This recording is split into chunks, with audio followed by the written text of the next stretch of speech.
My dear students, দেখো এই রিয়ারেন্সটি কিন্তু চিটাগং বোর্ড 2022 সালে এসেছিল। এটাও একটি বোর্ড কোয়েশ্চেন। তো তোমরা সবাই জানো একটা রিয়ারেন্স কে সলভ করতে হলে তোমাদেরকে প্রথমে যেটা করতে হবে সেটা হচ্ছে সুন্দরভাবে ট্রান্সলেট করে, ফ্রেজ ওয়াইজ ট্রান্সলেট করে রিয়ারেন্সটাকে পড়ে নিতে হবে। তো চলো আমরা সুন্দরভাবে ফ্রেজ ওয়াইজ ট্রান্সলেট করে রিয়ারেন্সটাকে পড়ে নিই। দেখো আমরা কিন্তু আমাদের এইচএসসি নোটবুকের মধ্যে এই যে এরকম ভাবে সুন্দরভাবে তোমাদেরকে ফ্রেজ ওয়াইজ ট্রান্সলেশন করে প্র্যাকটিস গুলোকে দিয়েছি। সুতরাং তোমরা যদি আমাদের HSC notebook English first paper এটা যদি কালেক্ট করে নাও, তাহলে এরকম ভাবে চমৎকার ভাবে ফ্রেজ ওয়াইজ ট্রান্সলেশন করে পড়তে সক্ষম হবে। তো দেখো কি বলছে যে হি রোট, তিনি লিখেছিলেন, এ লট অফ, প্রচুর, পোয়েমস, কবিতা, সংস, গজলস, গান, গজল, শর্ট স্টোরিজ, ছোট গল্প, নোভেলস, উপন্যাস, এক্সেট্রা ইত্যাদি।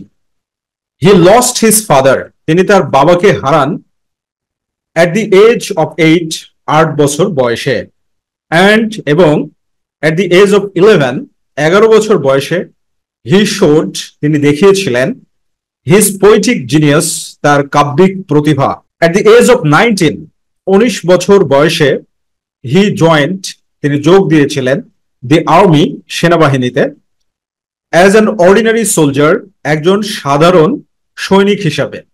মাই ডিয়ার স্টুডেন্টস, এখানে একটা বিষয় বলি যে অ্যাজ যখন প্রেপোজিশন হিসাবে ব্যবহৃত হয় তখন মিনিংটা হয় হিসাবে বা যেমন, আর যদি কনজাংশন হিসাবে ব্যবহৃত হয় তাহলে মিনিংটা হচ্ছে যেহেতু।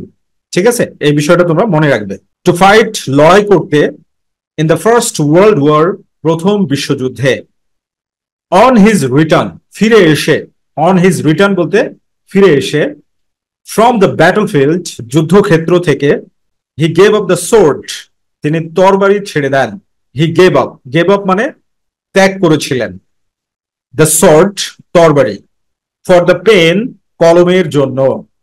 ইট ওয়াজ ট্র্যাজিক দ্যাট, এটা খুবই দুঃখজনক ছিল যে, he had been suffering from, তিনি ভুগছিলেন বা ভুগেছিলেন, he had been suffering from, তিনি ভুগেছিলেন, এ ফ্যাটাল ডিজিজ, একটি মারাত্মক রোগে, সিন্স 1942, 1942 সাল থেকে, অ্যান্ড রিমেইনড প্যারালাইজড, এবং প্যারালাইজড ছিলেন, for the rest of his life, তার বাকি জীবনের জন্য, বাকি জীবনের জন্য প্যারালাইজড ছিল, অসাড় ছিল।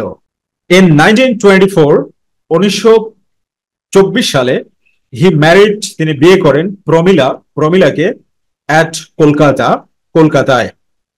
বাংলাদেশ বিকেম ইন্ডিপেন্ডেন্ট, বাংলাদেশ স্বাধীন হয়েছিল, ইন 1971, 1971 সালে, এবং হি ওয়াজ ব্রট, তাকে আনা হয়েছিল, টু বাংলাদেশ, বাংলাদেশে, ফ্রম কলকাতা, কলকাতা থেকে।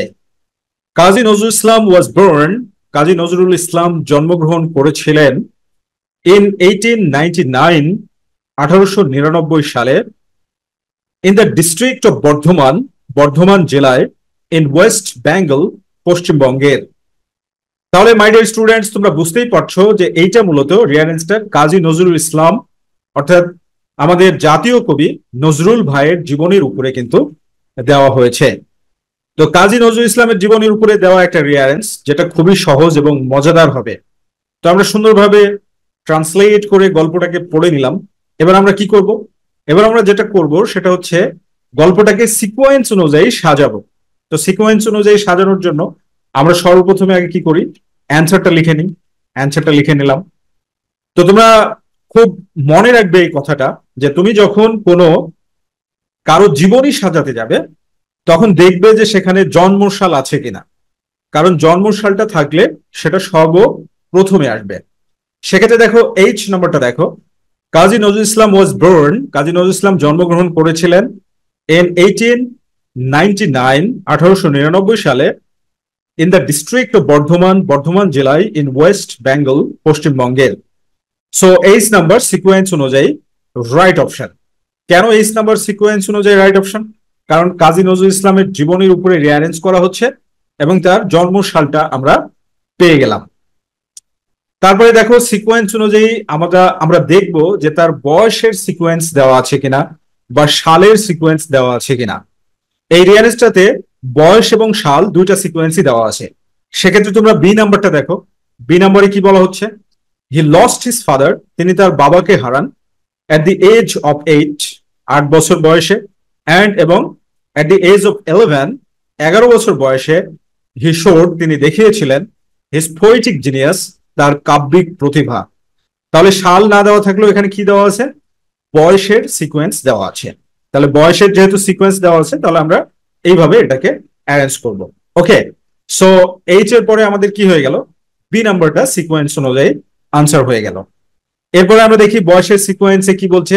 সি নাম্বারটাতেই দেখো, অ্যাট দি এজ অফ 19, 19 বছর বয়সে, হি জয়েন্ট দি আর্মি, তিনি সেনাবাহিনীতে যোগ দেন অ্যাজ অ্যান অর্ডিনারি সোলজার, একজন সাধারণ সৈনিক হিসেবে, টু ফাইট, লড়াই করতে, in the first world war, প্রথম বিশ্বযুদ্ধে। সো আমরা পেয়ে গেলাম সিকোয়েন্স অনুযায়ী সি নাম্বারটা পেয়ে গেলাম। দেখো সি নাম্বারটা পাওয়ার পরে এবার আমাদের মানে যুদ্ধে তো চলে গেল, সে যুদ্ধ করলো, লড়াই করলো, তো যুদ্ধক্ষেত্রের কোনো বর্ণনা দেওয়া আছে কিনা সেটা দেখি। তো এই গল্পটাতে যুদ্ধক্ষেত্রের বর্ণনা দেওয়া নেই, দেওয়া আছে কি ডি নাম্বারেই দেখো, যে অন হিজ রিটার্ন, ফিরে এসে, ফ্রম দ্য ব্যাটলফিল্ড, যুদ্ধক্ষেত্র থেকে, হি গেভ অফ, তিনি ছেড়ে দিয়েছিলেন, দ্য সোর্ড, তরবারি, ফর দ্য পেন, কলমের জন্য। অর্থাৎ তিনি এই সেনাবাহিনীর চাকরিটা ছেড়ে দিয়ে রাইটিং ক্যারিয়ারটাকে চুজ করেছিলেন। সো ডি নাম্বার সিকোয়েন্স অনুযায়ী রাইট সিকোয়েন্স। ওকে, এরপরে দেখো তারপরে কি বলা হচ্ছে, যেহেতু তিনি কলম তুলে নিলেন, তাহলে কলম তুলে নিলে তিনি কি করবে, লেখালেখি করবে। তাহলে এই নাম্বারে কি বলা হচ্ছে, এই নাম্বারে বলা হচ্ছে হি রোট, তিনি লিখেছিলেন, এ লট অফ, প্রচুর, পোয়েমস, কবিতা, songs, ghazals, short stories, poems, novels etcetera. তাহলে সে প্রচন্ড লেখালেখির কাজে ব্যস্ত হয়ে গিয়েছিল। সো এই নাম্বার হচ্ছে রাইট সিকোয়েন্স। তিনি লেখালেখি শুরু করলেন এবং এই লেখালেখির ফলে যেটা হলো সেটা কি, রবীন্দ্রনাথের দৃষ্টি আকর্ষণ করে ফেলেছিল। আর যার ফলে কি হলো, এফ নাম্বারটা দেখো, যে ইন 1924, 1924 সালে, হি ম্যারিড, তিনি বিয়ে করেছিলেন, প্রমীলা, প্রমীলা ছিল হচ্ছে রবীন্দ্রনাথ ঠাকুরের ভাতিজি। সো প্রমীলাকে বিয়ে করেছিলেন অ্যাট কলকাতা, কলকাতায়। সো এফ নাম্বার সিকোয়েন্স অনুযায়ী চলে আসলো। এরপরে দেখো বাকি আছে কিন্তু মাত্র দুইটা, ই নাম্বার আর জি নাম্বার। তো ই নাম্বার মানে বিয়ে শাদীর পরে একটা জীবন কাটলো, জীবন কাটার পরে ই নাম্বারটা দেখো কি বলছে, যে ইট ওয়াজ ট্র্যাজিক দ্যাট, এটা দুঃখের ছিল যে, he had been suffering from, তিনি ভুগছিলেন বা দুঃখ কষ্ট ভোগ করছিলেন, এ ফ্যাটাল ডিজিজ, একটা মারাত্মক রোগে। সাফারের সাথে যখন ফ্রম প্রিপোজিশন ব্যবহৃত হয় তখন দুঃখ কষ্ট ভোগ করা, ঠিক আছে। সিন্স 1942, 1942 সাল থেকে, অ্যান্ড এবং রিমেইন্ড প্যারালাইজড, প্যারালাইজড ছিল, for the rest of his life, তার বাকি জীবন, অর্থাৎ মৃত্যুর আগ পর্যন্ত সে প্যারালাইজড ছিল। বিশাল বড় একটা কথা, মারাত্মক কথা, ই নাম্বার। এরপরে ফাইনালি একটা তোমরা কি বোনাস হিসাবে ফ্রিতে পাবে। তাহলে জি নাম্বারে বোনাসটা কি বলছে, Bangladesh become independent, Bangladesh became, Bangladesh হয়েছিল ইন্ডিপেন্ডেন্ট, স্বাধীন, in 1971, 1971 সালে, and he was brought, এবং তাকে নিয়ে আসা হয়েছিল, to বাংলাদেশ, বাংলাদেশে, from কলকাতা, কলকাতা থেকে, in 1972, 1972 সালে। দেখো আমি বারবারই বলছি যে তোমরা যদি ফ্রেজ ওয়াইজ ট্রান্সলেশন করে প্র্যাকটিস না করো, ইংলিশ উন্নয়ন করতে পারবে না। আর ফ্রেজ ওয়াইজ ট্রান্সলেশন করে তুমি যদি প্র্যাকটিস করো এইভাবে, তাহলে কি হবে, তুমি ন্যাচারাল সিস্টেমে তোমার ইংলিশকে নেক্সট লেভেলে নিয়ে যেতে পারবে। মানে একবার কষ্ট করো আর সারাটা জীবন কোনো সমস্যা নেই। তখন কি হবে, তুমি ভালো ইংরেজি জানার পরে যে কোনো সাবজেক্টে, তুমি যদি হিস্ট্রিতে পড়ো আর যদি ভালো ইংরেজি জানো, তুমি তোমার মানে একজন টিচার যদি হও ইতিহাসের, আর তুমি যদি ভালো ইংলিশ জানো, তো সব স্টুডেন্ট তোমার প্রশংসা করবে যে হিস্ট্রির টিচার প্রচন্ড ভালো ইংলিশ জানে। ইংরেজির টিচার হিসাবে বাদই দিলাম। আর ইংলিশ না জানলে তুমি তো জানোই ভালো কোনো প্রতিষ্ঠানেও চান্স পাবে না। আর বাংলাদেশের যে চাকরির প্যাটার্ন, সেই চাকরির প্যাটার্নে তোমার ভালো কোনো চাকরি পাওয়ারও সম্ভাবনা থাকবে না। সো ইন্টারমিডিয়েট হচ্ছে সবচাইতে প্রাইম জায়গা নিজেকে প্রতিষ্ঠিত করার। এখানে তুমি ভালোভাবে পড়াশোনা করলেই তোমার কাঙ্ক্ষিত লক্ষ্যে পৌঁছতে পারবে। সো সেক্ষেত্রে আমাদের HSC notebook English first part এবং সেকেন্ড পার্ট তোমাদেরকে প্রচুর ভাবে হেল্প করবে, প্রচুর পরিমাণে হেল্প করবে। আর আমাদের এইচএসসি নোটবুক কালেক্ট করতে তোমরা স্ক্রিনে দেখানো নাম্বারে ফোন দেওয়ার মাধ্যমে যোগাযোগ করতে পারো, ঠিক আছে, অথবা হোয়াটসঅ্যাপের মাধ্যমে যোগাযোগ করতে পারো।